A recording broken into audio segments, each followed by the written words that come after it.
qui nous explique concrètement avec les faits que Rodri méritait d'abord de remporter le prix du meilleur joueur de l'Euro, sans même parler du Ballon d'Or. Le Ballon d'Or était censé être pour le meilleur joueur de la saison. Finalement, le Ballon d'Or a été donné à Rodri pour récompenser l'Espagne parce qu'ils ont remporté l'Euro. Pourtant, tout le monde est en train de nous parler de son Euro incroyable, fabuleux. Mais quand on regarde les faits, quand on regarde les statistiques, on voit que Rodri a été porté tout au long de la compétition. Personne ne peut me dire que dans ce match de l'Espagne, moi j'étais concentré sur Rodri parce qu'il était étincelant dans le match. Personne. Donc techniquement et concrètement, Jude Bellingham a été plus important pour son équipe que Rodri ne l'a été pour l'Espagne. Dans l'Euro 2024, il n'y a pas un seul match important de Rodri. Un joueur fair play qui a été suspendu pendant 3 matchs au cours de la saison parce qu'il a étranglé un autre joueur. Un joueur qui est pris comme le modèle, le symbole même du bon football, ne fait pas ce genre de choses. Et si Rodri était tout simplement une invention des médias pour faire face à Vinicius Junior? Si tout ça n'était qu'une fabrication médiatique pour empêcher Vinicius Junior de remporter le Ballon d'Or? Souvenez-vous, c'était d'abord Lionel Messi qui était censé remporter la Copa América pour se positionner devant Vinicius Junior. Ça n'a pas marché. Il y a aussi Kylian Mbappé qui était censé performer à l'Euro pour surpasser Vinicius Junior au rang des favoris. Ça n'a pas marché non plus. Jude Bellingham, qui était l'un des autres favoris, n'a pas bien performé à l'Euro non plus. On a commencé alors à entendre parler de Toni Kroos, de son rôle important à la fois dans l'équipe du Real, mais aussi dans l'équipe d'Allemagne. Ce qui n'est pas faux. Kroos est un joueur qui se respecte beaucoup. Malheureusement, l'Allemagne s'est arrêtée en quart de finale. Du coup, quel était l'autre candidat légitime que les médias pouvaient mettre en avant pour combattre Vinicius Junior? Il n'y en avait presque pas, parce que Jude Bellingham joue dans la même équipe en club que Vinicius Junior. Par conséquent, ses succès en club, c'est aussi les succès de Vinicius Junior. Dans l'équipe d'Espagne, si on avait voté pour un autre joueur que Rodri comme meilleur joueur du tournoi, que ce soit Nico Williams, Dani Olmo, Carvajal, Lamine Yamal ou encore Fabian Ruiz, le résultat allait être le même. Il n'allait pas faire le poids face à Vinicius Junior. Alors moi je me demande, comment Rodri qui n'a joué que 6 matchs et demi, Rodri n'a pas joué la finale. Il a joué une mi-temps et l'autre mi-temps il n'a pas joué. Donc honnêtement et concrètement, ce n'est pas grâce à Rodri que l'Espagne a remporté l'Euro. Pourtant tout le monde est en train de nous parler de son Euro incroyable, fabuleux. Mais quand on regarde les faits, quand on regarde les statistiques, on voit que Rodri a été porté tout au long de la compétition. À aucun moment, on ne peut dire que sans Rodri, l'équipe d'Espagne allait perdre ce match. On va donc comparer les stats de Rodri aux stats de certains des meilleurs joueurs de l'Euro. Et même aux statistiques de Jude Bellingham, qui lui n'a même pas été inclus dans l'équipe type, malgré qu'il a été à 2 reprises décisif pour son pays. Il a égalisé dans les derniers instants contre la Suisse, ce qui a envoyé son équipe dans les prolongations et ensuite ils ont remporté le match. Et avant cela, il avait marqué d'abord un but synonyme de victoire pour son équipe dans les arrêts de jeu lors des phases de groupe.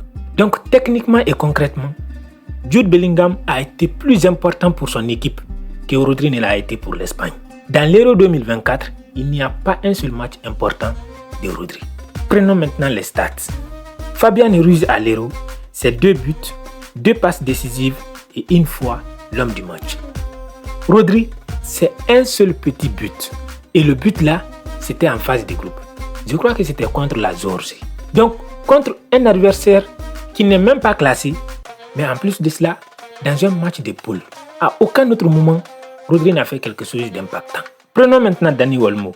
Olmo, c'est 3 buts, 2 passes décisives et 1 fois l'homme du match. Encore dans l'équipe d'Espagne. Nico Williams, 2 buts, 1 passe décisive et 2 fois l'homme du match. C'est lui qui a été l'homme du match de la finale. Dans un monde juste où les médias et l'UEFA ne sont pas en train de préparer un complot pour s'attaquer à Vinicius Junior, c'est Nico Williams qui est choisi comme meilleur joueur de l'Euro 2024. Point. Aucun autre joueur ne mérite mieux ce prix que lui. Il a été impactant, extraordinaire du début jusqu'à la fin de la compétition. Son association avec Lamine Yamal, c'était la clé du succès de l'Espagne dans l'Euro là. À aucun moment, Rodri n'a été étincelant dans ce match. À aucun moment. Prenons ensuite Lamine Yamal. Le gamin de 17 ans a marqué un but extraordinaire en demi-finale contre la France et il a fait 4 passes décisives au cours de la compétition. Donc, Lamine Yamal, en termes d'impact et de statistiques, il méritait encore 10 fois plus le prix du meilleur joueur de la compétition que Rodri.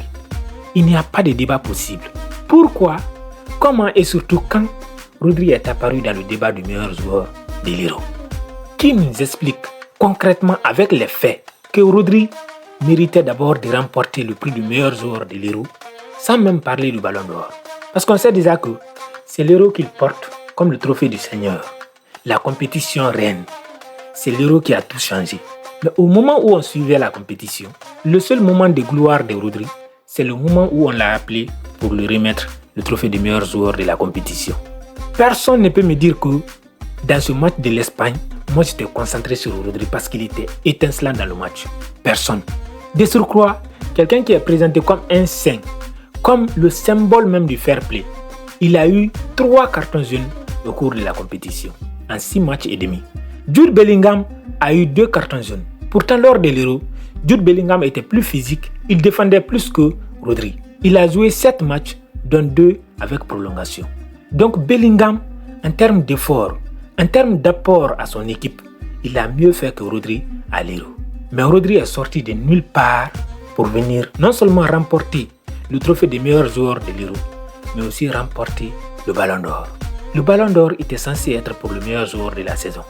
Finalement, le Ballon d'Or a été donné à Rodri pour récompenser l'Espagne parce qu'ils ont remporté l'Euro. Ça n'a absolument pas de sens. Honnêtement, qui peut nous présenter un argument valide en faveur de Rodri? Lors de l'Euro, je ne parle pas de l'argument que tout le monde avance déjà, à savoir que c'est un joueur fair play. Un joueur fair play qui a été suspendu pendant 3 matchs au cours de la saison parce qu'il a étranglé un autre joueur. C'est la même chose qu'on reproche à Vinicius Junior. Oui, il ne l'a fait qu'une seule fois, mais Toni Kroos n'a jamais fait ça. Luka Modric, Yaya Touré n'ont jamais commis ce genre d'acte. Sur un terrain de foot, un joueur fair play, un joueur qui est pris comme le modèle, le symbole même du bon football, ne fait pas ce genre de choses. Rodri a étranglé son adversaire. Il a eu un carton rouge direct. Il a été expulsé. Vinicius Junior n'a jamais été expulsé pour avoir étranglé un joueur. Je sais, il aurait mérité d'être expulsé contre Leipzig, mais ça n'a pas été le cas. Donc techniquement, Vinicius Junior n'a jamais été expulsé parce qu'il a étranglé un adversaire. Contre Valence, son carton rouge était injuste. On le sait tous. C'est lui qui était la victime dans ce match-là. L'Euro de Rodri est une fabrication, une invention des médias et de l'UEFA pour empêcher Vinicius Junior de remporter le Ballon d'Or. Sinon, honnêtement, dans les faits, Rodri ne méritait ni le trophée du meilleur joueur de l'Euro, ni le Ballon d'Or. Parce que Rodri n'était pas candidat pour être meilleur joueur de la Premier League. Il n'a pas été le meilleur joueur de l'Espagne à l'Euro. Il n'a pas été le meilleur joueur de la compétition qui était l'Euro. Mais il fallait choisir quelqu'un d'un grand club. Quelqu'un qui ne joue pas au Real Madrid pour empêcher Vinicius Junior de remporter le trophée. Sinon, si Dani Carvajal ne jouait pas avec Vinicius Junior dans la même équipe, c'est lui qui allait probablement remporter le Ballon d'Or. Rodri a remporté le Ballon d'Or 2024. Mais il l'a remporté uniquement parce qu'on ne voulait pas que Vinicius Junior remporte le trophée. Il l'a remporté uniquement parce que la haine qu'il y a contre Vinicius Junior a empêché les médias de reconnaître la valeur, mais aussi le mérite de Vinicius Junior. Rodri n'a pas été le joueur que les médias essaient de nous présenter en 2024. Vinicius Junior a été 2 fois, voire 3 fois le joueur que Rodri a été au cours de la saison 2024. Ni l'Espagne, ni Manchester City ne doivent son succès et sa réussite en 2024 à Rodri. Si vous avez aimé cette vidéo, je suis sûr que vous allez aimer celle qui apparaît ici également. Abonnez-vous à la chaîne et laissez vos opinions dans les commentaires.